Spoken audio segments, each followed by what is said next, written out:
왜 다들 똑같은 물건을 팔려고 하지? 아니 어차피 같은 물건 가져와서 팔아봤자 솔직히 가격 상관밖에 안 될 텐데 내 것도 아니고.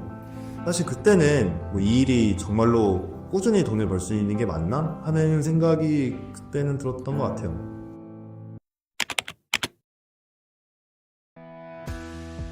늘 어려운 것은 답이 있다고 생각을 해요. 사업이 잘 될 때도 잘 되지 않을 때도 이 생각만큼은 변했던 적이 없어요. 어쨌든 이 온라인 유통업이라는 것에 들어오긴 했는데, 그럼 여기서 가장 어려운 일이 뭐냐? 앞으로 이 업으로 계속 오래오래 먹고 살려면 무엇을 제일 잘해야 되냐? 그 고민이 제일 많았던 것 같아요. 사실 요즘 유튜브 보면은 좋은 것들이 엄청 많아요. 스마트 스토어 로직부터 해가지고 광고 돌리는 로켓크로스 마케팅 정보들 엄청 많은데, 사실 다들 유통한다는 사람들이 하는 말들이긴 한데 왜 아무도 상품에 관한 이야기를 하지 않는 걸까? 그게 늘 옛날부터 궁금했던 것 같아요. 그러니까 저 스킬들을 알고 있으면 어떤 제품을 가져와도 잘 팔 수 있다는 자신감이라도 있나? 생각해보면 너무나 단순한 논리였거든요. 그 로켓크로스라는 거는 사실 사업 모델이 아니에요. 그냥 쿠팡의 창고를 이용하는 시스템일 뿐이죠. 그럼 어쩌면 더더욱 상품이 중요한 건데 어떻게 좋은 상품을 만들고 가져오는가에 대한 내용이 없이 크로스 잘하는 법이라는 키워드가 나올 수 있는가? 솔직히 이해가 안 됐어요. 마치 노른자 없는 계란처럼 그 당시는 느껴졌던 것 같아요. 이렇게 되니까 한번 확인을 해보고 싶더라고요. 정말로 좋은 상품을 만들고 가져오면 그만한 메리트가 있는 걸까? 근데 이제 저도 제 상품이 없었기 때문에 이걸 확인할 방법이 없는 거예요. 저는 이제 3년 동안 위탁 판매만 해왔었거든요. 그래서 이런 제 가설을 확인해 보고 싶어서 이 긴 여정을 시작하게 됐던 것 같아요.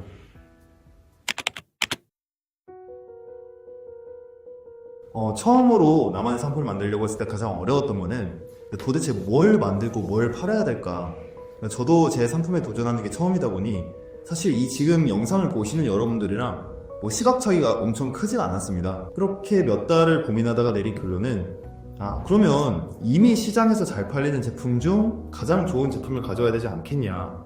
왜냐면 신박하고 새로운 제품을 팔기에는 솔직히 리스크가 너무 크다고 생각을 했어요. 근데 이미 한국 시장에서 팔리고 있는 제품들 중에서 그거보다 조금 더 기능이 좋거나 아니면 조금 더 예쁘거나 하면은 승산이 있다고 봤거든요. 그래서 레드오션 속에서 블루오션 찾기로 방법을 정했던 것 같아요. 그리고 나서부터는 진짜 그 제품을 저희가 엄청나게 많이 공부를 했습니다. 우리가 그 제품의 전문가가 아니고서는 어떻게 좋은 제품을 만들거나 가져올 수 있겠냐 하는 생각이 들었고, 적어도 제품을 소싱하러 갔을 때 이 제품이 좋다, 안 좋다, 혹은 싸다, 비싸다 정도는 파악이 가능해야겠다는 생각이 들더라고요. 절대 화면만으로 조사하진 않았어요. 소위 네이버 쿠팡에서 날다긴다는 제품들 진짜 저희가 다 써봤습니다.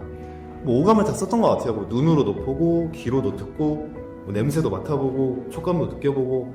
왜냐면 한국 시장의 그 좁은 문을 통과하기 위해서는 결국에는 이 친구들을 이겨야 된다고 생각을 하니까 솔직히 열정이 안 생길 수가 없더라고요. 사실 이때부터인가 뭔가 좀 알 수 없는 오기가 생기기 시작했던 것 같아요. 대부분의 셀러는 솔직히 이렇게 안 하는데 우리가 이렇게까지 해서 가져온 제품이 다른 상품들에 밀리는 모습을 지켜볼 수 없다고 생각이 들었어요.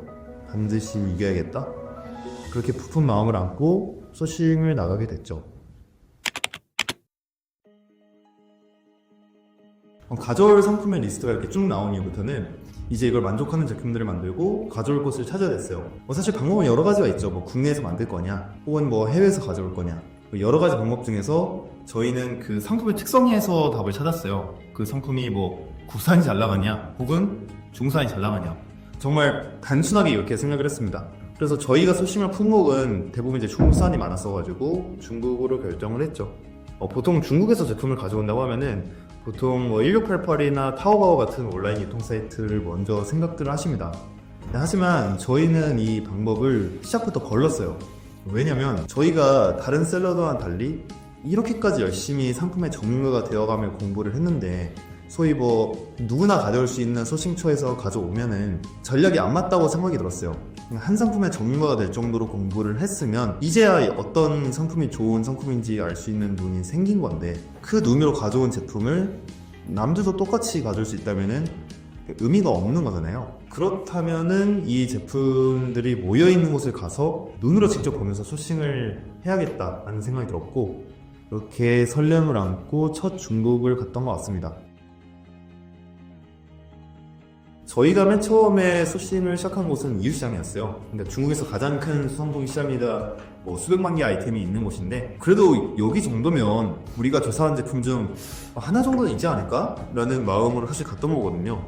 저도 중국에서 소싱이 처음이다 보니까 쭉 떨렸습니다. 이걸 어떻게 말을 걸어야 되고, 뭐 이야기는 어떻게 하고, 또 뭐 물건을 어떻게 가져와야 되는지 정보가 이게 많이 없다 보니까 다 그냥 몸으로 부딪히면서 배웠던 것 같아요. 그런데 시작부터 문제가 발생을 했습니다. 이유시장이라고 하면은 그냥 온갖 제품들이 다 있다고 해서 품목 조사를 해왔는데, 막상 와보니까 우리가 찾는 아이템이 하나도 없는 거예요. 그러니까 뭔가 이상하다, 이때부터 뭔가 잘못됐다고 생각했던 것 같아요. 아무리 이유시장에 아이템이 많다고 하더라도 모든 품목의 상품이 있는 건 아니거든요. 이유시장이라는 그 작은 공간에 빽빽이 상점이 모여있는 특성을 저희가 알았어야 되는데, 그거를 생각을 못했던 거예요. 그러니까 부티 큰 제품만 가져온 거죠, 멍청하게. 전략을 180도 바꿨어야 됐어요. 아무리 돌아도 비스무리한 제품도 안 나오는데 뭐 지금이라도 품목을 바꿔야 된다, 여기에 있는 제품 안에서 소싱해야 되지 않겠냐라는 생각이 들었고, 사실 지금 생각해도 머리가 진짜 아팠죠, 그때는. 우선 호텔로 와서 품목 조사를 전부 다시 했습니다. 데이터도 다시 조사하고 리뷰도 다시 조사를 하고 모든 걸 처음부터 돌아간 거예요. 이렇게 막 조사를 하다가 딱 상품 하나를 정했는데, 비록 우리가 이 제품의 샘플 조사를 해주진 못했지만은 그 많은 샘플들이 지금 여기 있지 않냐, 그러면 샘플 조사와 소싱을 동시에 진행을 하자. 그래서 가야 될 포인트를 명확히 짚고 이 안에서 본 제품 중 가장 좋은 걸 가져오자로 결정을 했었죠. 그렇게 결국 4박 5일을 그렇게 하루 20km씩 걸어 다니면서 아이템 하나를 가져온 데 성공을 했고요. 지금부터 제품의 누적 매출이 1년 안에 1억은 가뿐히 넘었습니다. 벌써 컨테이너 발주만 여러 번 했던 것 같아요. 저희의 첫 소싱이자 첫 나만의 제품이었던 것 치고는 꽤 운이 좋았던 것 같아요. 그리고 그렇게 해외를 한번 다녀오고 나니까 이게 시각이 완전히 달라졌습니다. 옛날에 뭔가 해외에서 물건을 가져온다거나 하면은 되게 막연하게 느껴지고 넘사벽처럼 느껴졌는데, 솔직히 한 번 다녀오고 나서 느꼈던 거는 할만한데 싶더라고요. 그러니까 오히려 저는 블루오션처럼 느껴졌어요. 그냥 아이템들을 직접 눈으로 보다 보니까 소싱하기도 더 편하고 가격도 훨씬 더 싸고, 근데 뭔가 다들 질에 겁먹어서 안 오고 있는 좀 그런 느낌? 왜냐면 10개 공장의 샘플을 본다고 하면은 온라인은 이 모든 거를 이제 배송비에 샘플비까지 내고 해외에서 2주 걸려서 받아야 되거든요.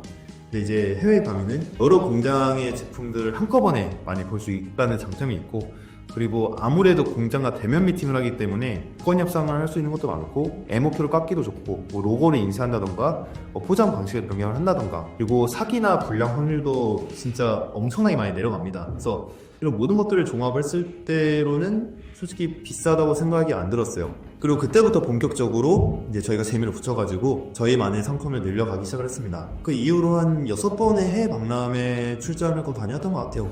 사실 그 개인 셀러들이 해외에서 물건을 가져오려고 할 때 가장 우선은 이 MOQ거든요.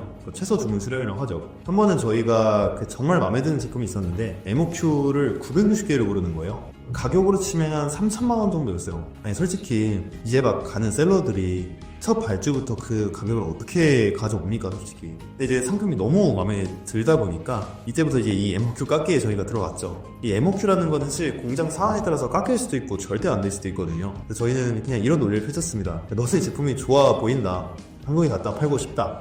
그런데 너희가 고른 발주량이 너무나 많아 엄두가 안 난다, 좀 낮춰줬으면 좋겠다. 우리가 아직 시작하는 단계지만 그 제품에 대해서 정말 열심히 공부를 했고, 그래서 되게 잘 팔 자신이 있다. 그리고 거기 말에 더해서 저희가 와인까지 사가지고 선물로 갖다 바쳤습니다. 그랬더니 실제로 200kg 내려가더라고요. 그래서 그 제품은 지금 저희 핵심 제품이 됐고, 한 달에 그래도 한 2-3천만 원 정도는 지금 계속 꾸준히 팔리고 있습니다.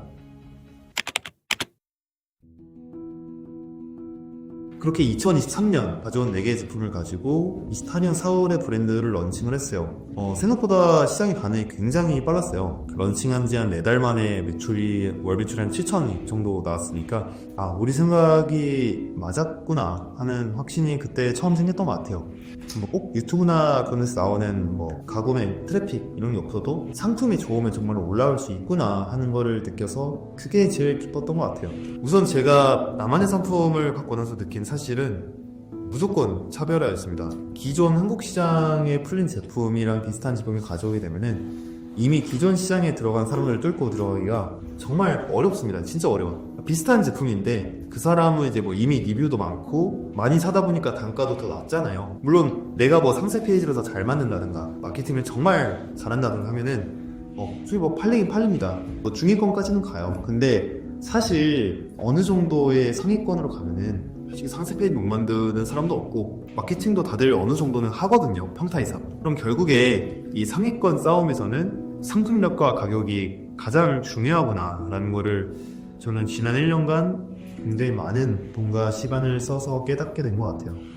그리고 제가 위탁만 했던 데와 달리 이렇게 뭐 나만의 상품을 가지게 되면서 느꼈던 거는 이때부터 여러 마케팅의 눈길을 갔던 것 같아요. 해볼 수 있는 건 다 해보고 싶었어요. 뭐 상품명도 진짜 많이 분석해서 지어보고 쿠팡 광고도 정말 많이 분석을 했었고 영상 마케팅도 진짜 많이 놀렸습니다. 아마 지금까지 돌린 영상들의 조회수 한 합쳐도 100만은 훌쩍 넘을 거예요. 뭐 블로그 메인 키워드 1위는 정말 수도 없이 해봤고요. 그게 또 신기하게요. 이런 차별화된 좋은 제품을 가져오게 되면은 이 크리에이터 분들도 협찬을 되게 잘 받아주십니다. 뭔가 다들 오해하시는 게 돈을 줘야 뭔가 된다고 생각하시는 분들이 많으신데 이 제품이 좋으면 그냥 공짜로 줘도 다들 잘 해주시더라고요. 이렇게 열심히 하다 보니 네이버 10만 키워드 10위 안까지도 들어갔었고 뭐 오늘의 집에서 2점 제한도 뭐 그냥 재밌었던 것 같아요. 우리가 그렇게 고생하고 뛰어다닌 게 이렇게 보상을 받는구나 그런 생각이 들었어요.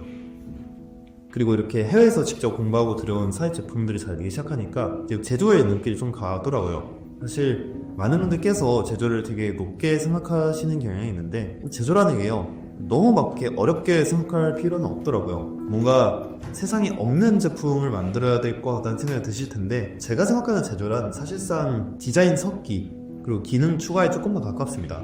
예를 들어 저희가 이제 처음에 만든 가구 제품이 하나 있는데요. 기존 시장에 경쟁력 있는 좋은 제품이 없다고 생각을 했었고 박람회에서 이제 좋은 공장을 찾아서 직접 공장에 방문을 했어요. 그리고 거기서 이제 제품을 직접 보고 만들면서 그 자리에서 그냥 제조를 했습니다. 예를 들어 뭐 프레임은 이걸로 해달라, 뭐 서면은 이걸로 해달라, 그리고 매트리스는 이걸로 해달라.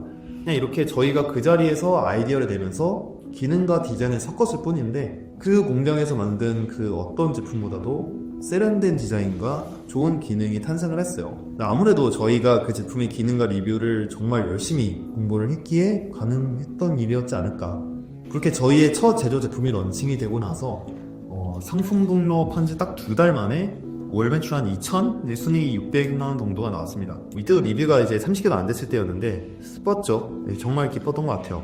그 매출과 성과도 물론 기뻤지만은 저희가 이제 처음에 이렇게 제조를 하고 쏟은 노력이 결과까지 이어졌다는 점이 그 점이 훨씬 기뻤던 것 같아요. 대표님 마지막으로 대표님께서는 앞으로도 이런 상품을 계속 만들 자신이 있으신 거예요? 아니요, 절대 아니에요. 저도 한 개만 파는 판매자가 아니잖아요. 저희가 파는 어떤 상품이든 간에 분명 다 우리 손을 탄 제품들이고 소중한 친구들인데 어떤 친구는 적은 노력에도 알아서 막 그렇게 시장이 안 차게 되고 어떤 제품은 저희가 막 이것저것 다 해보는데도 일정 수준 이상으로 못 올라가는 걸 보면서 결국 우리가 노력으로 할 수 있는 거는 실패 확률을 낮추는 상품 기획이지 성공하는 상품 기획이 아니라는 거를 여러 경험들을 거치면서 더 절실하게 깨달은 것 같아요. 그래서 앞으로는 더더욱 시장 조사와 상품 기획에 모든 걸 투자할 생각입니다.